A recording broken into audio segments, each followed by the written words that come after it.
caricatura de Jair Bolsonaro, um excêntrico deputado do baixo clero que foi tantas vezes ridicularizado em programas de televisão como o CQC, programas de auditório como o Super Pop, para a caracterização do bolsonarismo, compreendido como um fenômeno de massas que mobilizou em outubro de 2018 aproximadamente 58 milhões de eleitores. Deste modo, poderemos compreender que o seu êxito eleitoral em 2018 não se deveu a acidentes de percurso, correspondeu antes a um bem planejado projeto que o levou rumo à Estação Brasília, no posto mais alto da República Brasileira. Neste primeiro vídeo, reconstruiremos os passos de Jair Messias Bolsonaro rumo ao Palácio do Planalto.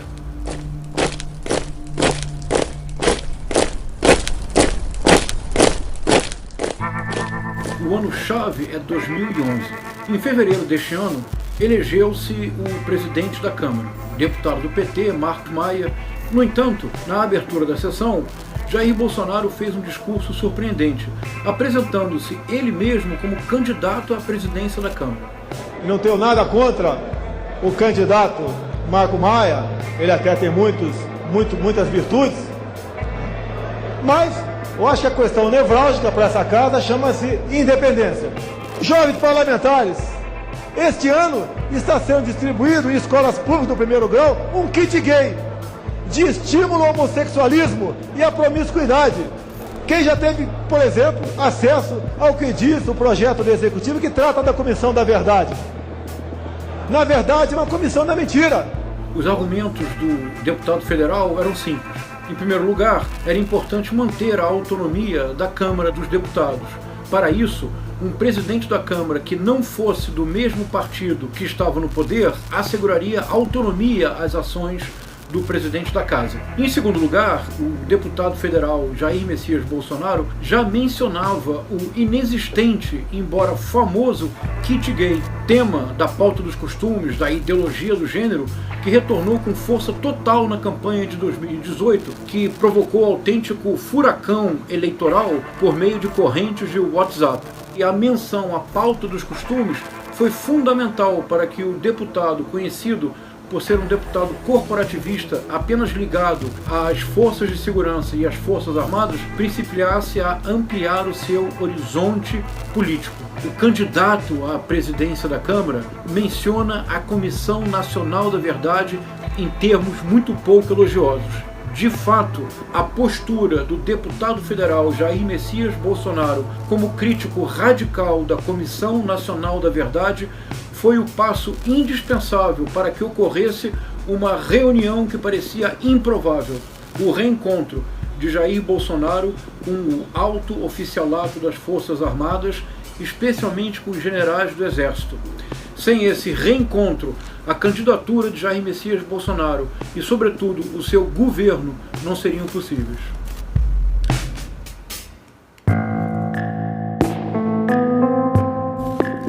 A trajetória do capitão Bolsonaro no Exército foi tudo menos tranquila.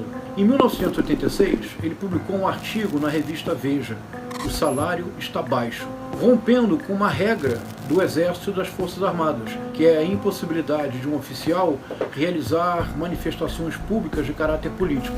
Por esta indisciplina, ele foi preso. No ano seguinte, em 1987, a mesma revista Veja fez uma importante denúncia.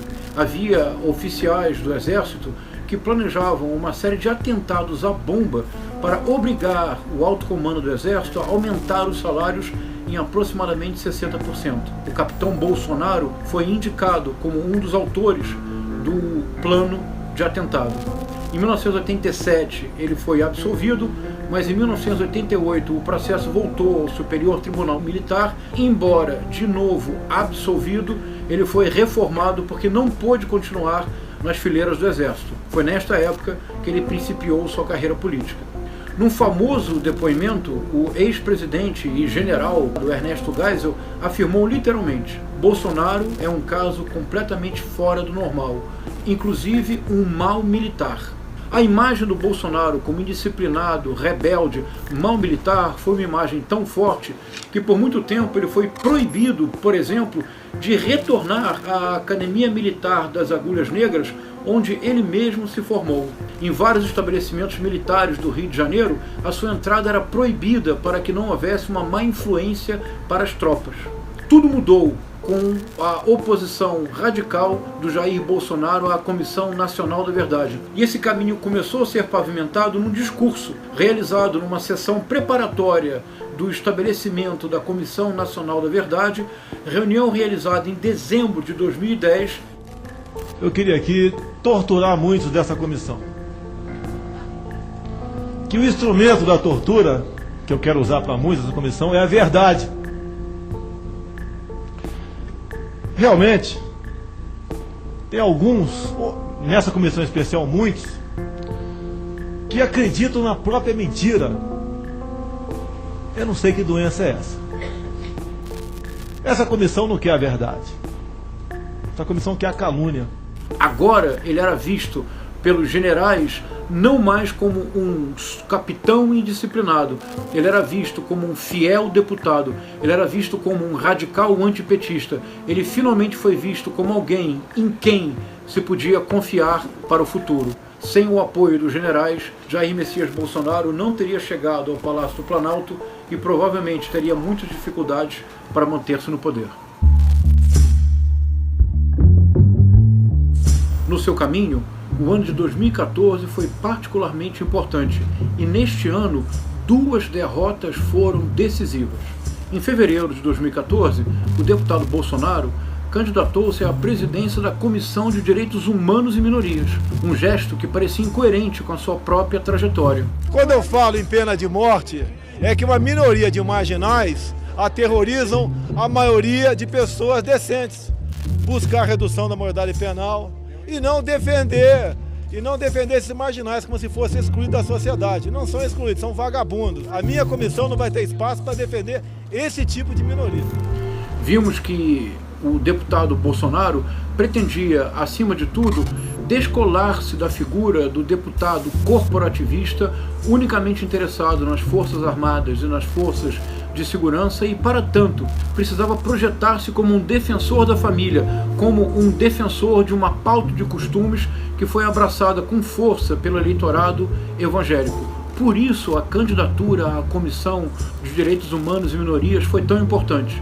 Em março de 2014, Bolsonaro tentou lançar-se candidato a pré-presidente pelo então Partido Progressista, o partido que então ele fazia parte. Ninguém levou a sério a pretensão.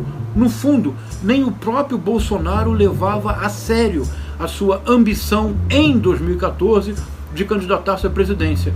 E mais uma vez, a derrota pouco importou. O que realmente interessava era a sua projeção de um candidato que no futuro poderia ser um candidato viável. No final do ano, em outubro de 2014, numa eleição muito polarizada, muito acirrada entre Dilma Rousseff e Aécio Neves, uma surpresa ocorreu no Rio de Janeiro. Pela primeira vez em sua trajetória política, Jair Messias Bolsonaro foi o deputado federal mais votado no Rio de Janeiro. Ele reelegeu-se com aproximadamente 500 mil votos. Os ventos começavam a mudar. E essa mudança foi cuidadosamente planejada por Jair Bolsonaro, pelo menos desde 2010, quando ele principiou as suas críticas radicais à Comissão Nacional da Verdade.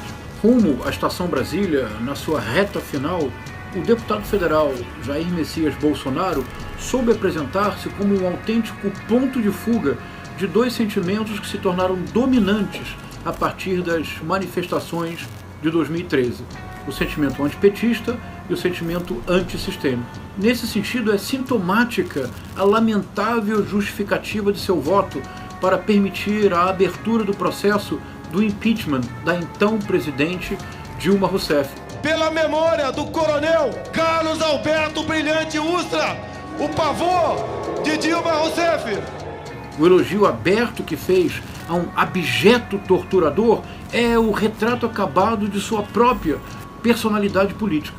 É surpreendente que o mesmo Bolsonaro tenha sido tributário da pulsão antissistêmica. Justamente ele, o gestor de uma família franquia, porque o Bolsonaro, mais do que um político, é uma franquia. ele levou para a vida pública 3 filhos e uma ex-esposa, e em diversas ocasiões defendeu, sem nenhum constrangimento, todos os privilégios e todas as benesses que os deputados recebem do poder legislativo. Na campanha eleitoral de 2018, o Bolsonaro triunfou ao apresentar-se como o candidato antipetista por excelência e como o candidato antissistêmico por definição. Essa junção foi decisiva para o seu êxito eleitoral. Brasil acima de tudo, Deus acima de todos. Muito obrigado. Neste vídeo tentei apresentar o longo caminho de Jair Messias Bolsonaro em direção ao Palácio do Planalto. Atribuir sua vitória ou reduzi-la apenas à difusão de fake news ou ao atentado de 6 de setembro de 2018 não nos permite compreender o caráter do projeto bolsonarista. Em boa medida, a oposição no Brasil encontra-se hoje perdida e aparentemente sem rumo, precisamente porque ainda não passamos da caricatura de Jair Messias Bolsonaro à caracterização do projeto bolsonarista, do bolsonarismo como um movimento de massas.